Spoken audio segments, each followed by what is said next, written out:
Hello. Good evening. Welcome. My name is Obindako. Welcome. I want to share with you today or tonight personal financial knowledge and financial skill.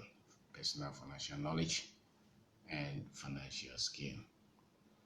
I remember when we were back in the university, I used to read a lot of books outside the, the the course that my parents were paying the school fees for me to do, and that was engineering. But I often would find myself in buying books that had to do with finances, in buying books that had to do with, I was trying to find something that would connect. I was not connecting with the engineering, and I was trying to think through what would my future be. So a friend of mine was doing medicine. You know, he would meet me sometimes and says, and he would say that, what do you like reading about? Money, and things that have to do with money like that, or things that have to do with business and entrepreneurship. Things that had to do with leadership. You know, purpose. Those were the things that I was trying to find. Then I found out later that you cannot do much in this life until you have the right knowledge in whatever that you are trying to do. So whether you are trying to build a very successful career, whether you are trying to build a family, whether you are trying to build a business, or whether you are trying to build a good financial future, if you don't have the right financial knowledge, or if you don't have the right knowledge in that particular thing that you're trying to build, then your chances of you succeeding in that become that much limited. So I think, and I have come to notice or note that money is like that. A lot of people have grown up all their lives and they don't know much about money, even though all of us use it for whatever reason. And yet, the kind of knowledge that we have about money has not that much improved and changed. So we have had information on money or on finances from our families, from the classroom or school, from friends, from the churches that we go to.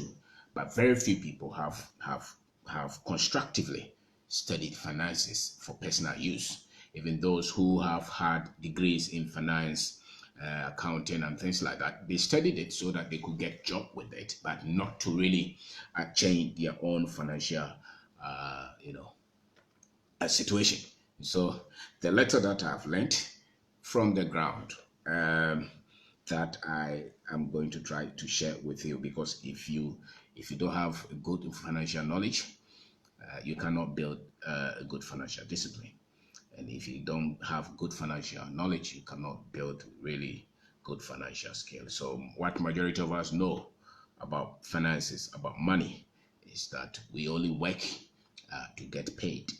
And once they pay us, we try to do all kind of things with the money. And so most of us know that you get money, and then you buy nice shoe, nice watch, nice phone. Some of us will go and buy, land and build a house with it. Or some of us will go and get another degree with the money that we get, and all kind of choices. And no, the truth is that whether we like it or not, money decides a lot of things in this life. So if you don't have a good, fair grasp of it, we struggle with it. We are not trying to say that everybody should become a billionaire or everybody should even become a millionaire. But what we are trying to say is that everybody can learn it. And if you have a fair knowledge on it, and if it's a good one, then you can build some kind of financial freedom with it. So my conviction, or throughout all the things that I've read, I've come to notice that money really follows productivity. Money follows productivity. if you're not productive, if you're not solving problems that people will pay you for, then you are not going to get much. Most of us don't have problem in terms of even when we owe.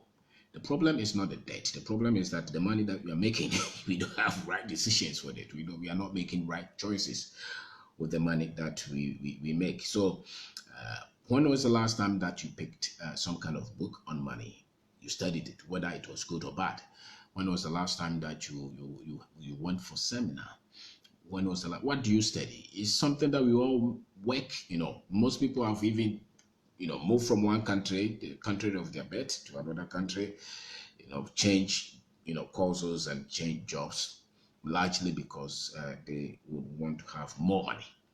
But most people would never change their basic understanding of the finances. So I'm talking about financial knowledge and financial understanding. You must desire that you would want to have financial freedom. Most people have not made that decision all their lives. You must make that decision that I really want to have financial freedom, and it has to be intentional. It has to be constructive. It has to be deliberate. If you want to really have a good financial future, you must have financial plan.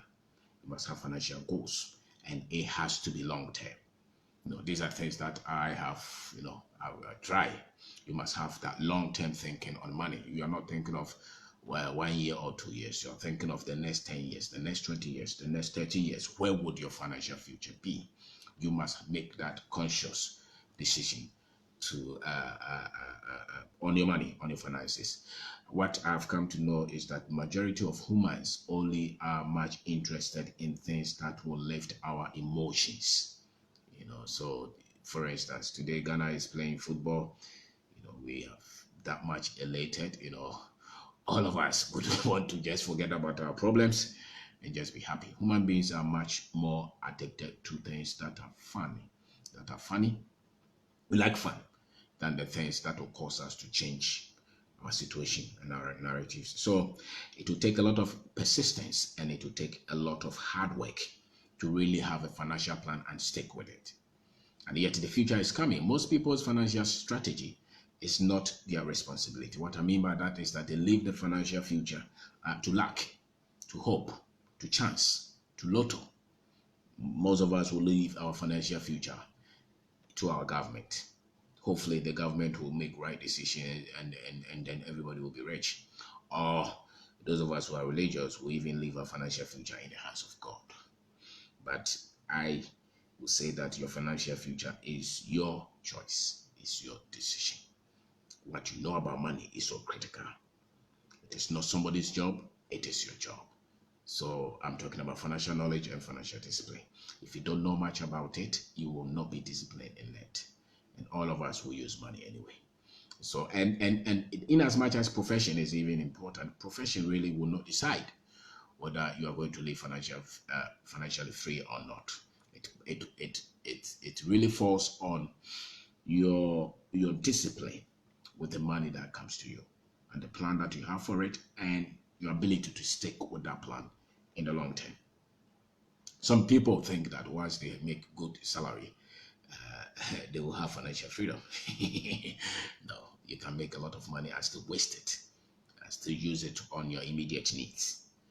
So if you don't have the financial desire, if you don't have the financial plan, sometimes it will be very much difficult. We are not talking of even millions. We are talking of you being able to live a life that you would know that at least you have some money invested, you have some money saved, and your future at least is secure. They'll tell you that leave your future in the hands of God, but God expects us to be disciplined. He expects us to make the right choices and the right decisions with our money.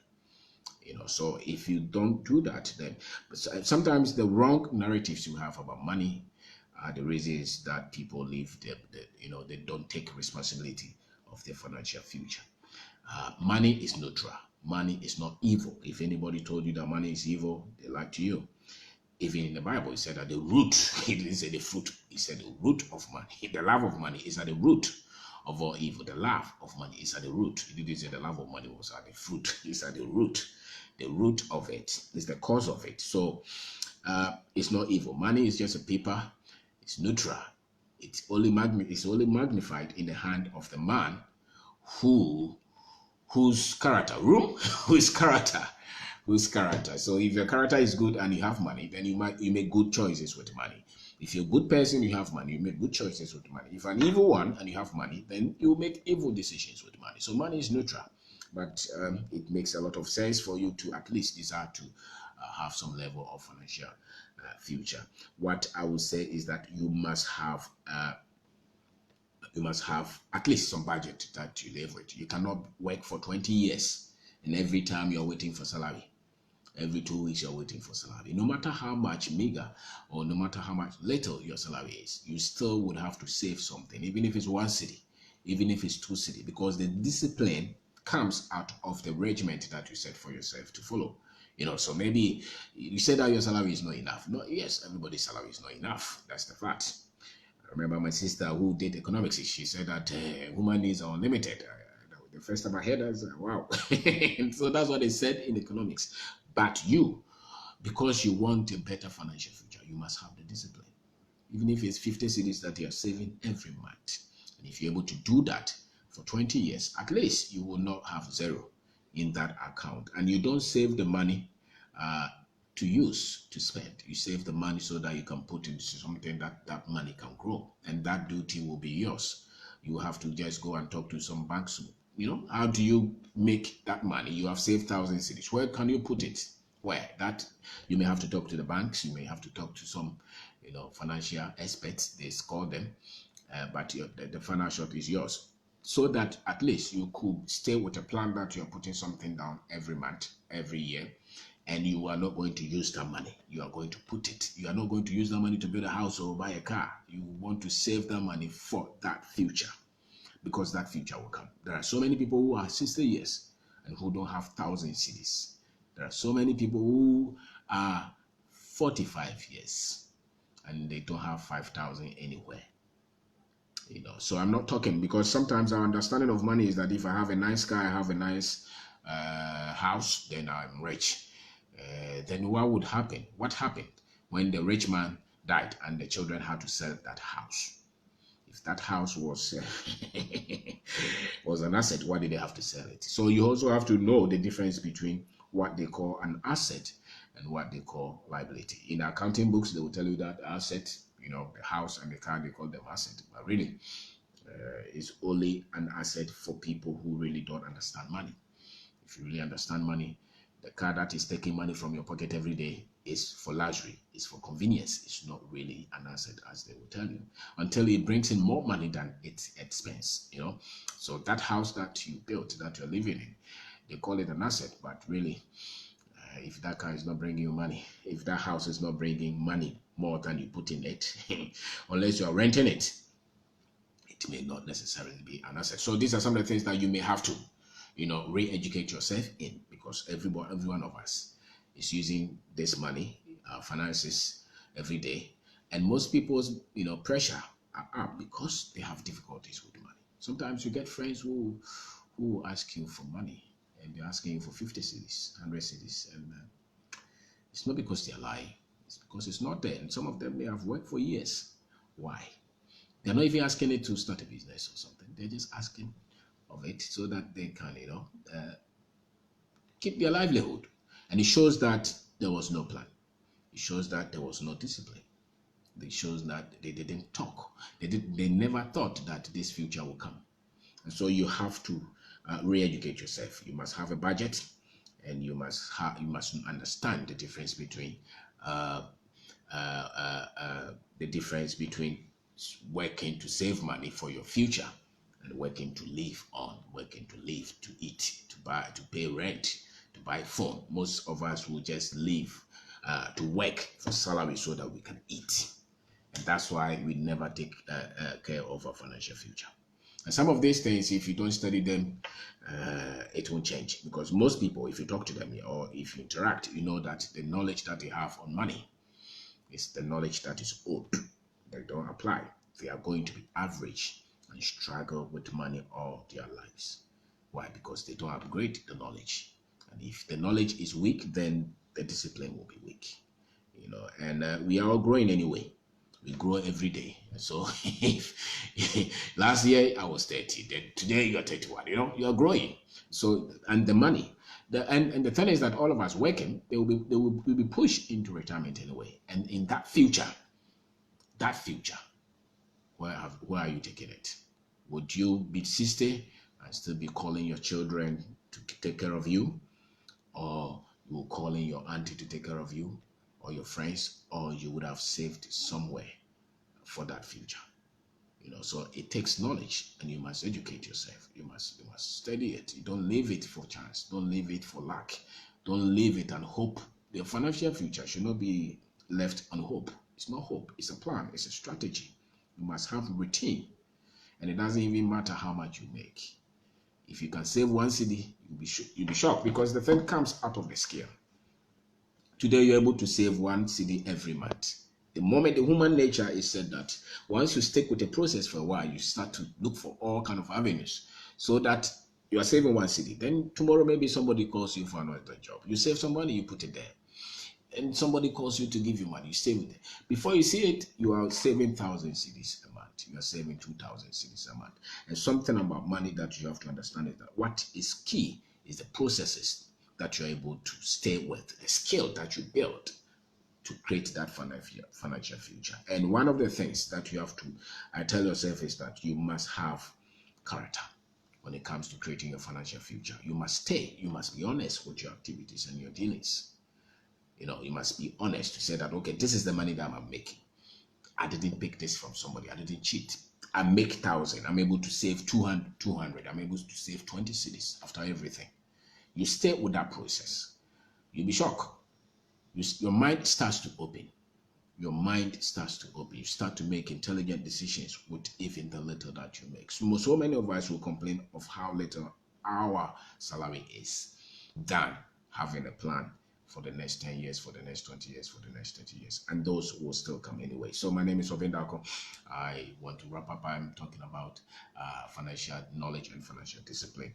I'm saying that money follows productivity. If you're not productive, if you're not economically productive, then that future will look bleak, because then you don't have any source of income. And if you don't have any source of income, then you will not have money to at least even save.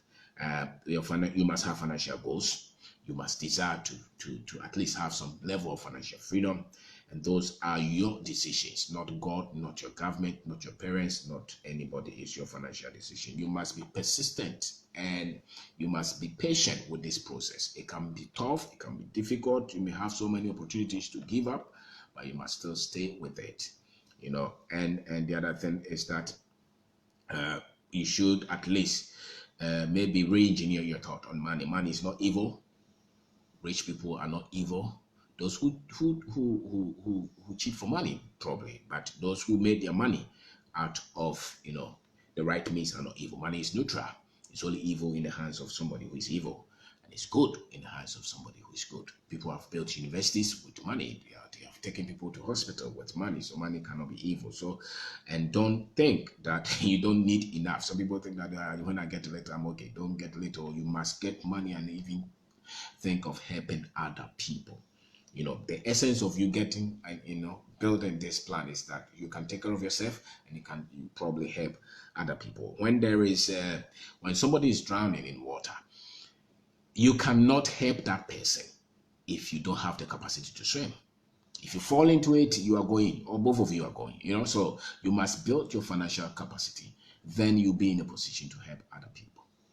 So you should be able to know the difference between what they call asset and what they call liability. A lot of people are very much attracted to just things that waste their money, not the things that will help them to build the future that they want. And some of the other things that you must understand is that money is not about emotions.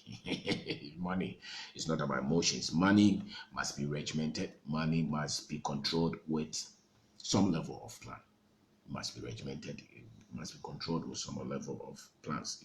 Because anytime you get money, you see, anytime they pay you, anytime that you do some contract and money comes. I remember there was a time that myself and my partner, we did this work and they paid us, and we were in town. We went to sit somewhere and we had time, because our emotions were up. That should not be right. That should not be right. Money is not about emotions. Money must be separated from a lot of things. And these are some things who are going to compete with your money. The independence that you want to have with your money. Some things are going to compete with it. Education will compete with the future of your finances. Sometimes those of us from Africa, sometimes we think that once we travel to another country, we'll have a better financial, you know, maybe prospect.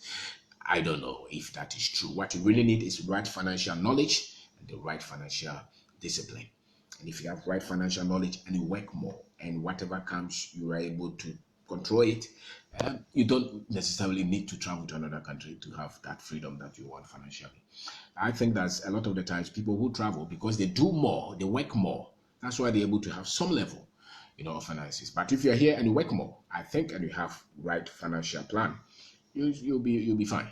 You'll be fine. Just try it and see. There are so many people who have tried a lot of things like that and they have become successful. And study about principles of money. There are so many principles that people have applied. That's why they have lifted themselves beyond the average. Beyond the average. A lot of people have lifted themselves beyond the average because they studied it. If you don't study the money, if you don't read about it, you're not going to get it. That's the fact. And that's why you are hoping that one day, things will change and you become successful.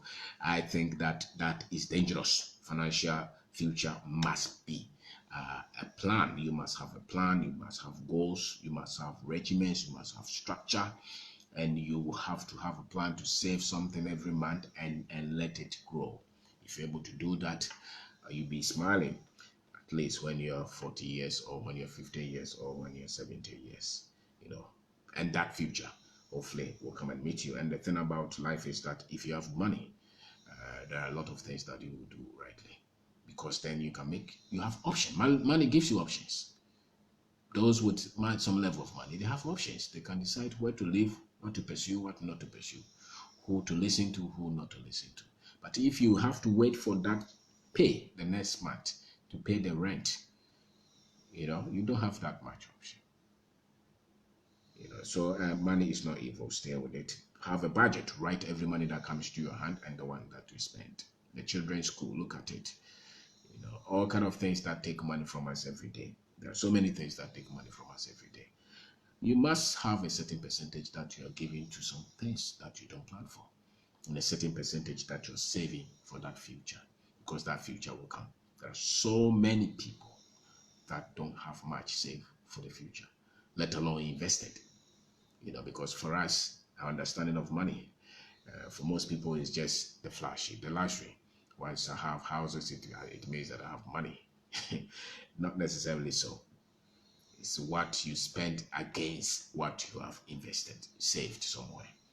So if I'm spending 500 every month or 1,000 every month, and I have 20,000 saved, I'm better off than somebody who's spending 10,000 every month and who has 20,000 saved. So your lifestyle against what you have been able to save and invested. So, and the other thing is that you may have to go around, talk to financial people, get better information. At least it must start from there, and who knows? But if you're not conscious of it, if you're not intentional about it, it's likely that you'll struggle all your life. They say that over 90% of the world's population struggle with money all their lives, and you can see it's true. Because it doesn't matter which country they live in, because your country can be very rich and you can be poor. And there are a lot of people who live in rich countries but who are struggling every day because they have to depend on credit all the time. If they don't get the credit, they cannot take care of the next payment on their house or on their school fees or something. So, but with the right financial knowledge and the right financial discipline and choices and decisions, you may get there. You may get there. So the choice is yours. You have to, and I say that you must desire it. You must desire and must have plan for it. Don't put up with poverty and being poor and average and broke all the time. It's a pain to live that all your life. You may not be a billionaire, you may not be a millionaire, but at least you may be able to take care of yourself and help people that sometimes you would want to help. So my name is Obedako. Thank you very much for watching. And never take the source of your income the source of your, where you work, then never take it for granted. Don't give excuses. It's a blessing to have a place that you work that they pay you. Never take that place for granted. Because once you lose that place and you don't have much saved, life will be difficult. Most people say that they are stressed. Most people, majority of people, most people complain about life is difficult because of money. Most people complain because of, not everybody, but most people. Life is tough without money. Life is tough without money. It's double tough. At least you can reduce the toughness of life, the difficulties in life, the challenges in life by at least solving the money problem. If you're able to solve it to a certain level, you'll be fine. And you can set the target from now to the next 20 years. Maybe I want to save 50,000, 100,000, and I want to invest it somewhere. Maybe Ghana Treasuries or something like that, And once you're able to do that, you'll be shocked, because most people will not have 10,000 saved all their life. Majority of the world's population. Doesn't matter where they live, but they can live big and large and look rich, and yet their finances will be out of shape because they don't acquire the right financial knowledge, and by that they are not able to build the right financial future. And I dare say that don't leave that future in the hands of anybody, not in the hands of your government, and obviously not in the hands of God. God expects you to take care of your finances. So it's not lotto. Don't leave it to lotto. Don't leave it to chances. Don't leave it to miracle.